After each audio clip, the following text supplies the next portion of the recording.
Assalamualaikum warahmatullahi wabarakatuh. Kita telah tahu bahwa Al-Quran adalah kitab suci yang tak perlu diragukan lagi, sebagai rujukan dalam kehidupan dunia, juga sebagai bahan rujukan yang mutlak, bahkan lebih dari itu, Al-Quran merupakan kitab suci agama Islam. Alhamdulillah, pada kali ini kami akan mengupas kedahsyatan dua ayat terakhir dari kitab Al-Quran yaitu Surat Al-Baqarah ayat 285-286 yang bunyinya sebagai berikut. Arab Latin, Amanar Rasulu bima unzila ilaihi mir rabbihi wal mukminun, kulun amana billahi wa malaikatihi wa kutubihi wa rusuli, lanufariku baina ahadim mir rusuli, wa kalus samina wa atana gufranaka rabbana wa ilaikal masir. Artinya, Rasul telah beriman kepada Al-Quran yang diturunkan kepadanya dari Tuhannya, demikian pula orang-orang yang beriman. Semuanya beriman kepada Allah, malaikat-malaikatnya, kitab-kitabnya dan rasul-rasulnya. Mereka mengatakan kami tidak membeda-bedakan antara seseorang pun dengan yang lain dari rasul-rasulnya, dan mereka mengatakan kami dengar dan kami taat. Mereka berdoa, ampunilah kami ya Tuhan kami dan kepada Engkaulah tempat kembali. Surat Al-Baqarah ayat 285. Arab Latin, la yukalifullahu nafsan illa wusaha, laha makasabat wa alaiha maktasabat, Rabbana la tu'akhizna in nasina aw akhtana, Rabbana wa la tahmil alaina isran kama hamaltahu, ala lazina min qablina, Rabbana wa la tuhamilna ma la taqata lana bih, wa'fu anna, waghfir lana, warhamna, anta maulana fansurna, alal qaumil kafirin. Artinya, Allah tidak membebani seseorang melainkan sesuai dengan kesanggupannya. Ia mendapat pahala dari kebajikan yang diusahakannya dan ia mendapat siksa dari kejahatan yang dikerjakannya. Mereka berdoa, ya Tuhan kami, janganlah Engkau hukum kami jika kami lupa atau kami tersalah.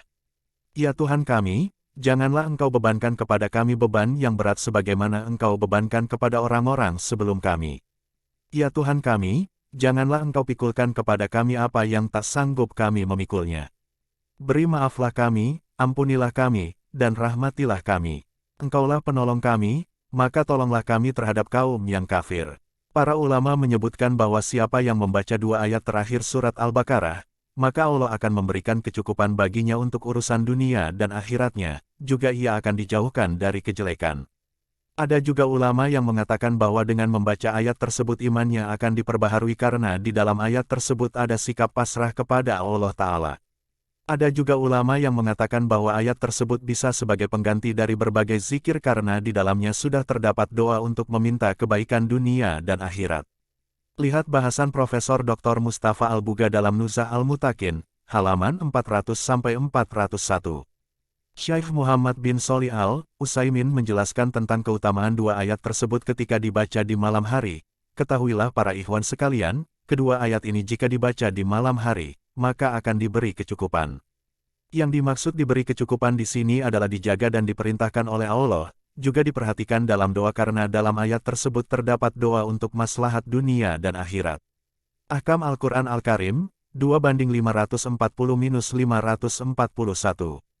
Apa saja keutamaan kedua ayat tersebut?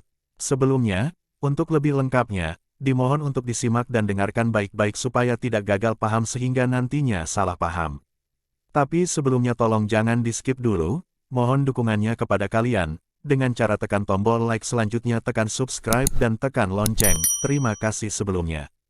Mari kami paparkan keutamaan yang bisa Anda dapatkan dari surat Al-Baqarah 285-286 menurut buku karya dari Ustaz Ahmad Zaki El-Syafa dengan judul buku Pegangan Doa dan Keselamatan Ratibul Hadat, diantaranya adalah 1. Rasulullah Shallallahu Alaihi Wasallam telah memberitahukan bahwa Rasulullah Shallallahu Alaihi Wasallam dianugerahi penutup surat Al-Baqarah sebagai gudang atau penyimpan harta di bawah Ar-Rasy. Hadis riwayat Ahmad. 2. Rasulullah Shallallahu Alaihi Wasallam telah menjelaskan bahwa rumah yang tidak dibacakan dua ayat terakhir surat Al-Baqarah dalam rentang waktu 3 malam, maka anak setan akan mendekati rumah tersebut. Hadis riwayat Tirmidzi. Dari sini, kita bisa menyimpulkan bahwa surat Al-Baqarah mampu melindungi dari gangguan setan. 3. Rasulullah Shallallahu Alaihi Wasallam telah menyebutkan bahwa dengan membaca dua ayat terakhir dari surat Al-Baqarah yaitu 285 dan 286 dianggap mempunyai nilai yang sama dengan membaca satu surat penuh Al-Baqarah. Hadis riwayat Bukhari. 4. Keutamaan lainnya bisa dijauhkan dari segala macam penyakit. 5. Keutamaan dari dua ayat surat Al-Baqarah juga bisa memperbarui keimanan. Hal tersebut bisa terjadi karena di dalam ayat tersebut mempunyai sikap pasrah kepada Allah Subhanahu wa Ta'ala serta doa untuk meminta kebaikan dunia dan akhirat. Demikian, semoga apa yang telah dilakukan oleh kita semua dapat barokah dan dikabulkan segala keinginannya. Amin ya robbal alamin. Wassalamualaikum warahmatullahi wabarakatuh.